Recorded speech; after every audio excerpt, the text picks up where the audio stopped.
GST notice का सबसे बड़ा रीजन टैक्स चोरी नहीं, ये कुछ गलतियां है।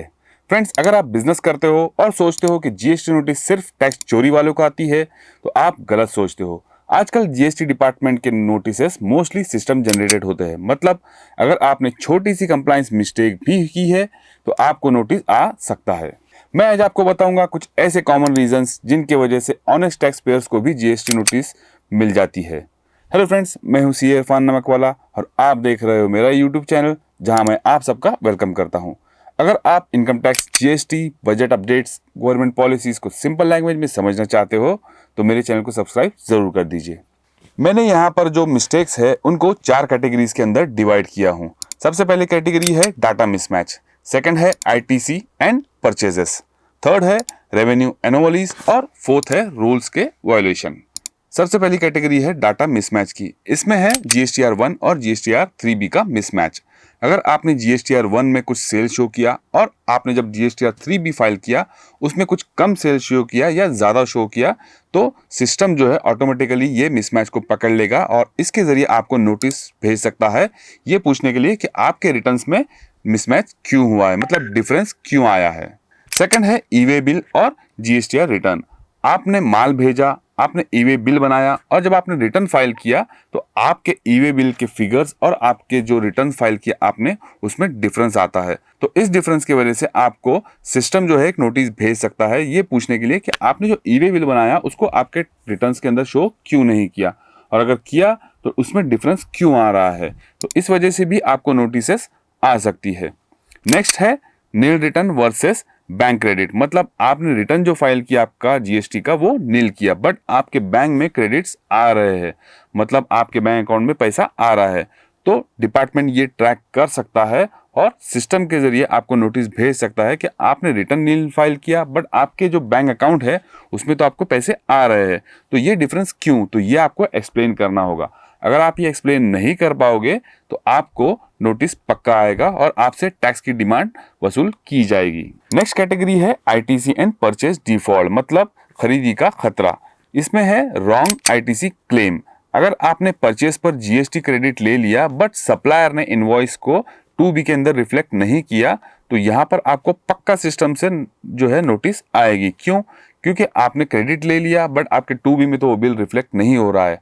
आप बोलोगे कि मेरे पास तो हार्ड कॉपी है बिल की, बट यहाँ पर आपको वो 2B में भी रिफ्लेक्ट करवाना ज़रूरी होता है।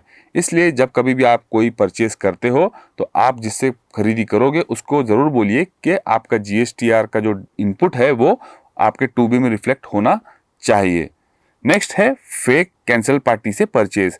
अगर आप कुछ ऐसी पार्टी से परचेज कर रहे हो जो फेक बिल्स इशू कर रहा है या वो पार्टी का रजिस्ट्रेशन कैंसिल हो गया है, तो इस सिचुएशन में भी आपको नोटिस आना पक्का है, क्योंकि आप इनपुट तो ले लेते हो बट वो पार्टी फेक होने की वजह से या उसका रजिस्ट्रेशन कैंसिल होने की वजह से आपका जो इनपुट है वो डिसअलाउ हो सकता है और इसके लिए आपको जीएसटी डिपार्टमेंट जो है नोटिस पक्का भेजेगा। नेक्स्ट है रेवेन्यू एंड कैश एनोमलीज। मतलब यहाँ पर आपके जो टर्नओवर है उसमें कुछ अचानक से उतार चढ़ाव आ जाते हैं।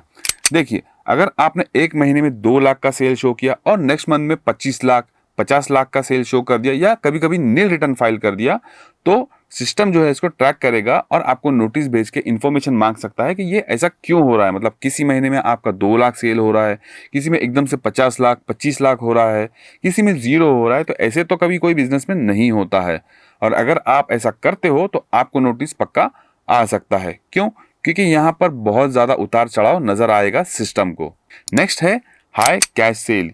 ये सिस्टम जनरली पकड़ नहीं पाएगा, बट चूंकि आपने आपके इनकम टैक्स रिटर्न में कुछ टर्नओवर शो अलग किया है और आपने आपके जीएसटी रिटर्न में कैश सेल को शो नहीं किया है, तो उस वजह से ये सिस्टम ट्रैक इजीली कर लेगा और आपको नोटिस भेज सकता है कि आपने इनकम टैक्स में तो जो आपने सेल शो किया था कैश में वो शो किया, बट जब जीएसटी भरने का टाइम आया तो आपने यहाँ पर वो सेल शो नहीं किया, तो इस वजह से भी आपको नोटिस आ सकती है। नेक्स्ट फोर्थ कैटेगरी है हमारी रूल्स वायलेशन एंड डिले, यानी कि नियम को तोड़ना।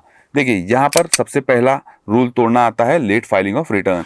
आपने जीएसटीआर 1 या 3B में लगातार डिले किया है, मतलब आपने कंटिन्यूसली जो है लेट रिटर्न फाइल किया है, तो आपको डिपार्टमेंट अंडर सेक्शन 46 नोटिस भेज सकता है ये पूछने के लिए कि आपका रिटर्न जो है लेट क्यों हो रहा है, बार बार जो है हर महीने आप आपके रिटर्न को लेट क्यों फाइल कर रहे हो, और इसके लिए आपसे लेट फीस मांगी जा सकती है। जनरली लेट फीस तो आपको रिटर्न में भरना ही होता है, बट आपको नोटिस भी आएगी उसके लिए कि आपने इतना रिटर्न लेट फाइल किया, तो आप अब लेट फीस भी भरिए और इंटरेस्ट भी भरिए। नेक्स्ट है रिवर्स चार्ज मैकेनिज्म को इग्नोर करना। देखिए, अगर आपने कोई लीगल फीस या आपने कोई गुड्स ट्रांसपोर्ट एजेंसी को पेमेंट किया है फ्रेट माल वगैरह मंगवाने के लिए, तो उसके लिए आपको आरसीएम के जरिए टैक्स भरना होता है, रिवर्स चार्ज मैकेनिज्म के जरिए। अगर आपने कोई लॉयर को फीस दिया है या कोई आपने माल मंगवाया है गुड्स ट्रांसपोर्ट एजेंसी के जरिए, तो आपको इस कंडीशन में आरसीएम के जरिए टैक्स पे करना होता है। अगर आप आपके रिटर्न में ये टैक्स पे नहीं करते हो तो जीएसटीआर डिपार्टमेंट आपको नोटिस भेजकर ये टैक्स डिमांड कर सकती है। नेक्स्ट है कॉम्पोजिशन स्कीम का रूल को तोड़ना। देखिए, कॉम्पोजिशन स्कीम सिंपल है।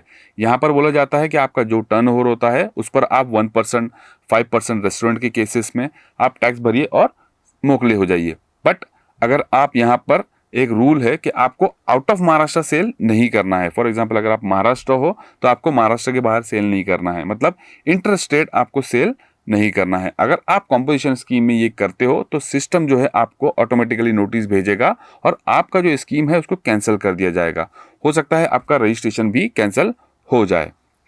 नेक्स्ट है एक्सपोर्ट रिफंड को गलत तरीके से क्लेम करना। देखिए, आपने एलयूटी का यूज़ किया और रिफंड क्लेम कर लिया, बट आपके पास जो आपने डॉक्यूमेंट्स अपलोड किए उस एलयूटी फॉर्म भरने के टाइम पर वो मिसमैच हो रहे हैं, तो आपको सिस्टम जनरेटेड नोटिस आएगा कि ये मिसमैच क्यों हो रहा है। मतलब आपने जो क्लेम किया वो और जो आपने डॉक्यूमेंट्स अपलोड किए उसमें डिफरेंस नहीं आना चाहिए। तो ये था कैटेगरी 4।